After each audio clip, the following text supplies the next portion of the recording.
नमो भगवते तस्मै कृष्णायाद्भुतकर्मणे रूपनाम विभेदेन जगत कीर्तियो यतः सच्चिदानन्दरूपाय विश्वोत्पत्त्यादिहेतवे तापत्रय विनाशाय श्री कृष्णाय वयं नुमः। श्रीमद्भागवत महापुराण महात्म अध्याय 1। देवर्षि नारद की भक्ति से भेंट। सच्चिदानंद स्वरूप भगवान श्री कृष्ण को हम नमस्कार करते हैं, जो जगत की उत्पत्ति, स्थिति और विनाश के हेतु तथा आध्यात्मिक, आदिदैविक और आदि भौतिक तीनों प्रकार के तापों का नाश करने वाले हैं। जिस समय श्री सुखदेव जी का यज्ञोपवीत संस्कार भी नहीं हुआ था तथा लौकिक वैदिक कर्मों के अनुष्ठान का अवसर भी नहीं आया था, तभी उन्हें अकेले ही संन्यास लेने के लिए घर से जाते देखकर उनके पिता व्यास जी विरह से कातर होकर पुकारने लगे, बेटा बेटा, तुम कहाँ जा रहे हो? उस समय वृक्षों ने तन्मय होने के कारण श्री सुखदेव जी की ओर से उत्तर दिया था, ऐसे सर्वभूत हृदय स्वरूप श्री सुखदेव मुनि को मैं नमस्कार करता हूँ। एक बार भगवत कथामृत का रसास्वादन करने में कुशल मुनिवर सौनक जी ने नैमिषारण्य क्षेत्र में विराजमान महामती सूत जी को नमस्कार करके उनसे पूछा। सौनक जी बोले, सूत जी, आपका ज्ञान अज्ञानांधकार को नष्ट करने के लिए करोड़ों सूर्यों के समान है। आप हमारे कानों के लिए रसायन अमृत स्वरूप सार गर्भित कथा कहिए। भक्ति, ज्ञान और वैराग्य से प्राप्त होने वाले महान विवेक की वृद्धि किस प्रकार होती है तथा वैष्णव लोग किस तरह इस माया मोह से अपना पीछा छुड़ाते हैं। इस घोर कलिकाल में जीव प्राह आसुरी स्वभाव के हो गए हैं। विविध क्लेशों से आक्रांत इन जीवों को शुद्ध दैवी शक्ति संपन्न बनाने का सर्वश्रेष्ठ उपाय क्या है? सूत जी, आप हमें कोई ऐसा शाश्वत साधन बताइए जो सबसे अधिक कल्याणकारी तथा पवित्र करने वालों में भी पवित्र हो तथा जो भगवान श्री कृष्ण की प्राप्ति करा दे। चिंतामणि केवल लौकिक सुख दे सकती है और कल्प वृक्ष अधिक से अधिक स्वर्गीय संपत्ति दे सकता है, परंतु गुरुदेव प्रसन्न होकर भगवान का योगी दुर्लभ नित्य वैकुंठ धाम दे देते हैं। सूती जी ने कहा, सौनक जी, तुम्हारे हृदय में भगवान का प्रेम है, इसलिए मैं विचार कर तुम्हें संपूर्ण सिद्धांतों का निष्कर्ष सुनाता हूँ, जो जन्म मृत्यु के भय का नाश कर देता है, जो भक्ति के प्रवाह को बढ़ाता है और भगवान श्री कृष्ण की प्रसन्नता का प्रधान कारण है। मैं तुम्हें वह साधन बतलाता हूँ, उसे सावधान होकर सुनो। श्री सुखदेव जी ने कलयुग में जीवों के काल रूपी सर्प के मुख का ग्रास होने के त्रास का आत्यंतिक नाश करने के लिए श्रीमद् भागवत शास्त्र का प्रवचन किया है। मन की शुद्धि के लिए इससे बढ़कर कोई साधन नहीं है। जब मनुष्य के जन्म जन्मांतर का पूर्ण उदय होता है, तभी उसे इस भागवत शास्त्र की प्राप्ति होती है। जब सुखदेव जी राजा परीक्षित को यह कथा सुनाने के लिए सभा में विराजमान हुए, तब देवता लोग उनके पास अमृत का कलश लेकर आए। देवता अपना काम बनाने में बड़े कुशल होते हैं, अतः यहाँ भी सबने सुख देव मुनि को नमस्कार करके कहा, आप ये अमृत लेकर बदले में हमें कथा अमृत का दान दीजिए। इस प्रकार परस्पर विनिमय अदला बदली हो जाने पर राजा परीक्षित अमृत का पान करें और हम सब श्रीमद् भागवत रूप अमृत का पान करेंगे। इस संसार में कहाँ कांच और कहाँ महामूल्य मणि तथा कहाँ सुधा और कहाँ कथा। श्री सुखदेव जी ने यह सोचकर उस समय देवताओं की हंसी उड़ा दी। उन्हें भक्ति शून्य कथा का अनाधिकारी जानकर कथा अमृत का दान नहीं दिया। उन्हें भक्ति शून्य कथा का अनाधिकारी जानकर कथा अमृत का दान नहीं किया। इस प्रकार यह श्रीमद्भागवत की कथा देवताओं को भी दुर्लभ है। पूर्व काल में श्रीमद्भागवत के श्रवण से ही राजा परीक्षित की मुक्ति देखकर ब्रह्मा जी को भी बड़ा आश्चर्य हुआ था। उन्होंने सत्यलोक में तराजू बांधकर सब साधनों को तोला। अन्य सभी साधन तोल में हल्के पड़ गए। अपने महत्व के कारण भागवत ही सबसे भारी रहा। यह देखकर सभी ऋषियों को बड़ा विस्मय हुआ। उन्होंने कलयुग में इस भगवत रूप भागवत शास्त्र को ही पढ़ने सुनने से तत्काल मोक्ष देने वाला निश्चय किया। सप्ताह विधि से श्रवण करने पर यह निश्चय भक्ति प्रदान करता है। भूतकाल में इसे दया पारायण सनकादि ने देवऋषि नारद को सुनाया था। यद्यपि देवऋषि ने पहले ब्रह्मा जी के मुख से इसे श्रवण कर लिया था, तथापि सप्ताह श्रवण की विधि तो उन्हें सनकादि ने ही बताई थी। सौनक जी ने पूछा, सांसारिक प्रपंच से मुक्त एवं विचरणशील नारद जी का सनकादि के साथ संयोग कहाँ हुआ और विधि विधान के श्रवण में उनकी प्रीति कैसे हुई? सूत जी ने कहा, अब मैं तुम्हें वह भक्तिपूर्ण कथानक सुनाता हूँ जो श्री सुखदेव जी ने मुझे अपना अनन्य शिष्य जानकर एकांत में सुनाया था। एक दिन विशाला पुरी में वे चारों निर्मल ऋषि सत्संग के लिए आए। वहां उन्होंने नारद जी को देखा। सनकादिक ने पूछा, ब्राह्मण, आपका मुख उदास क्यों हो रहा है? आप चिंतातुर कैसे हैं? इतनी जल्दी जल्दी आप कहाँ जा रहे हैं? और आपका आगमन यहाँ कहाँ से हो रहा है? इस समय तो आप उस पुरुष के समान व्याकुल जान पड़ते हैं जिसका सारा धन लुट गया हो। आप जैसे आसक्ति रहित पुरुषों के लिए यह उचित नहीं है। इसका कारण बतलाइए। नारद जी ने कहा, मैं सर्वोत्तम लोक समझकर पृथ्वी में आया था। यहाँ पुष्कर, प्रयाग, काशी, गोदावरी, नासिक, हरिद्वार, कुरुक्षेत्र, श्रीरंग और सेतुबंधु आदि कई तीर्थों में मैं इधर उधर विचरता रहा, परंतु मुझे कहीं भी मन को संतोष देने वाली शांति नहीं मिली। इस समय अधर्म के सहायक कलयुग ने सारी पृथ्वी को पीड़ित कर रखा है। अब यहाँ सत्य, तप, शौच, बाहर भीतर की पवित्रता, दया, दान आदि कुछ भी नहीं है। बेचारे जीव केवल अपना पेट पालने में लगे हुए हैं।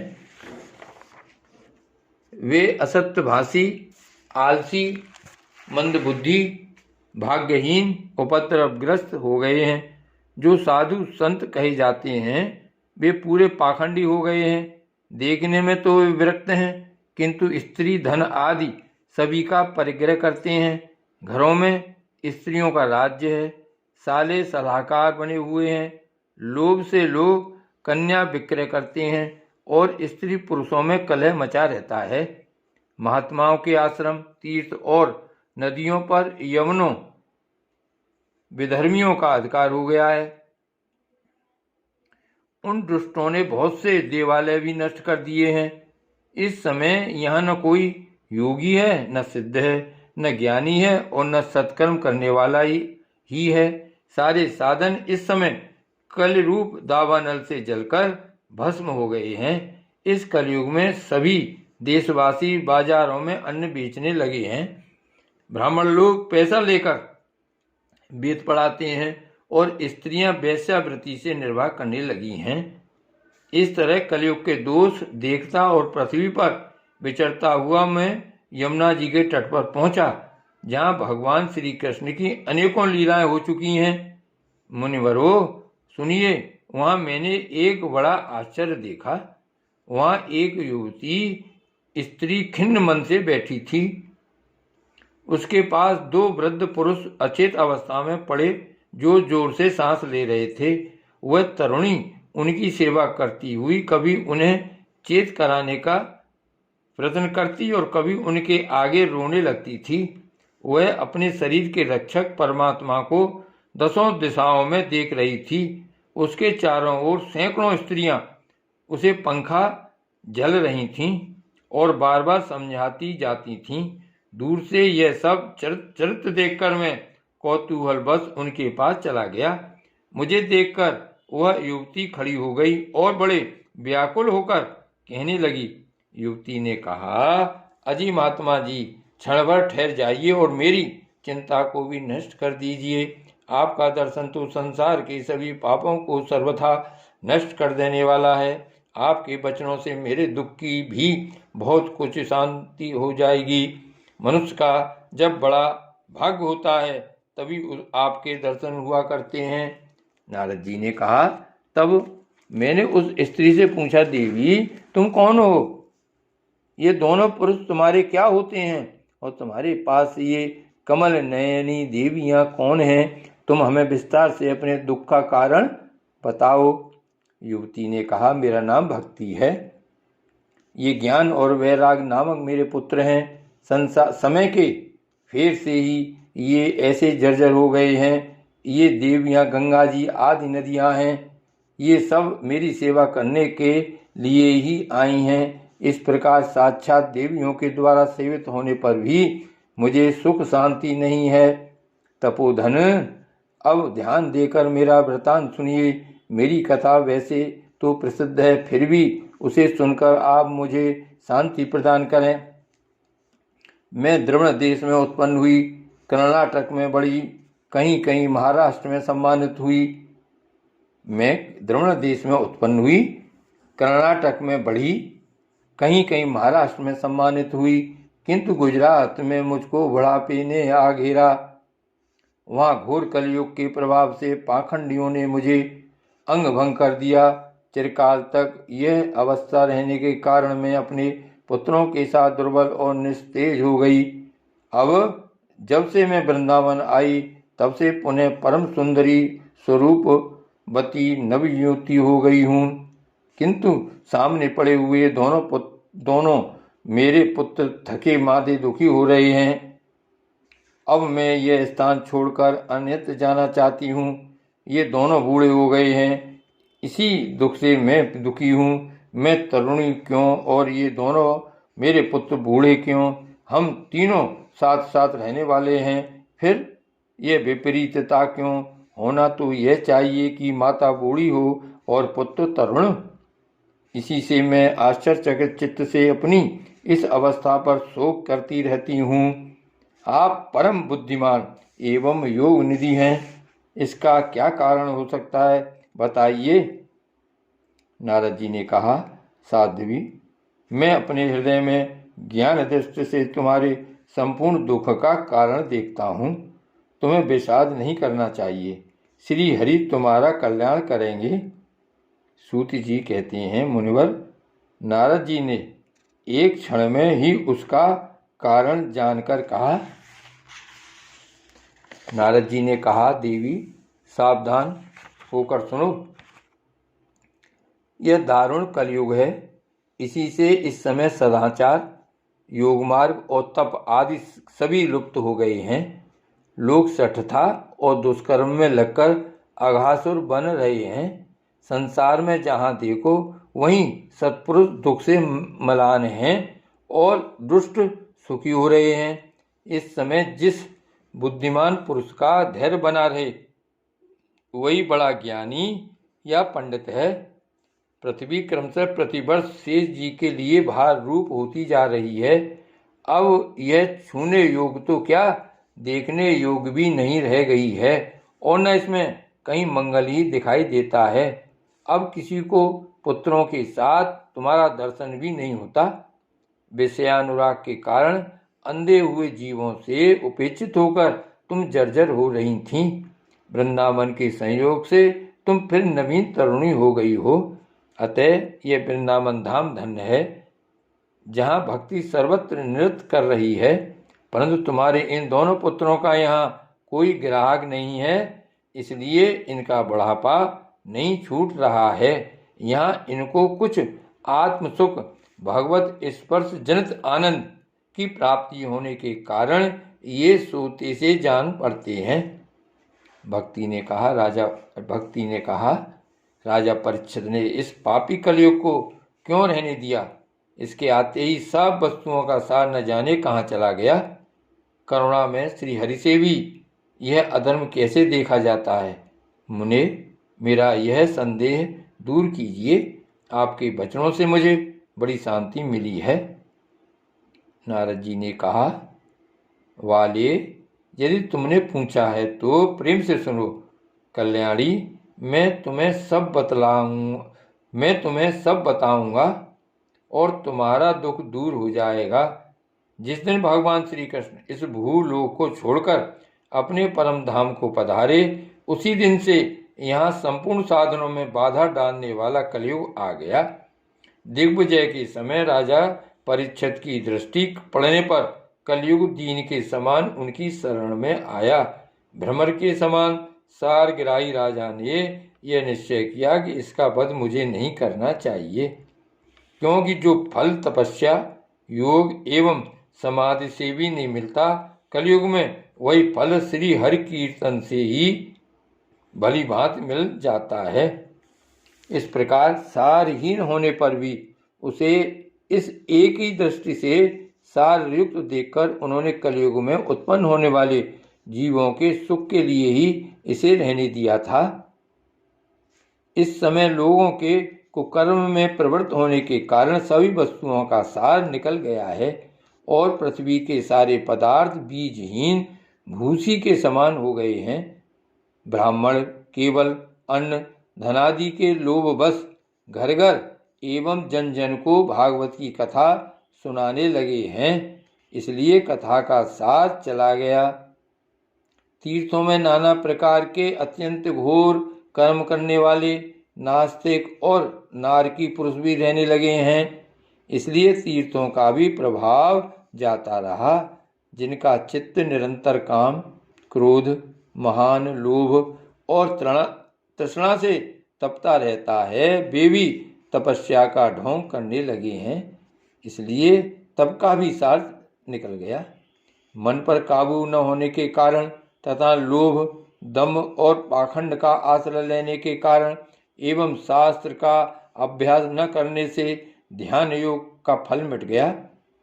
पंडितों की यह दशा है कि वे अपनी स्त्रियों के साथ भैंसों की तरह रमण करते हैं। उनमें संतान पैदा करने की ही कुशलता पाई जाती है, मुक्ति साधन में वे सर्वथा अकुशल हैं। संप्रदायानुसार प्राप्त हुई वैष्णवता भी कहीं देखने में नहीं आती। इस प्रकार जगह जगह सभी वस्तुओं का सार लुप्त हो गया है। यह तो इस युग का स्वभाव ही है, इसमें किसी का दोष नहीं है। इसी से पुंडरीकाक्ष भगवान बहुत समीप रहते हुए भी यह सब सह रहे हैं। श्री सूत जी कहते हैं, सौनक जी, इस प्रकार देवर्षि नारद के वचन सुनकर भक्ति को बड़ा आश्चर्य हुआ। फिर उसने जो कुछ कहा उसे सुनिए। भक्ति ने कहा, देवर्षि, आप धन्य हैं। मेरा बड़ा सौभाग्य था जो आपका समागम हुआ। संसार में साधुओं का दर्शन ही समस्त सिद्धियों का परम कारण है। आपका केवल एक बार का उपदेश धारण करके कयाधु कुमार प्रहलाद ने माया पर विजय प्राप्त कर ली थी। ध्रुव ने भी आपकी कृपा से ही ध्रुव पद प्राप्त किया था। आप सर्वमंगल में और साक्षात श्री ब्रह्मा जी के पुत्र हैं। मैं आपको नमस्कार करती हूँ। श्री भागवत भगवान की जय। श्री देव ऋषि नारद जी की जय। भक्ति देवी की जय।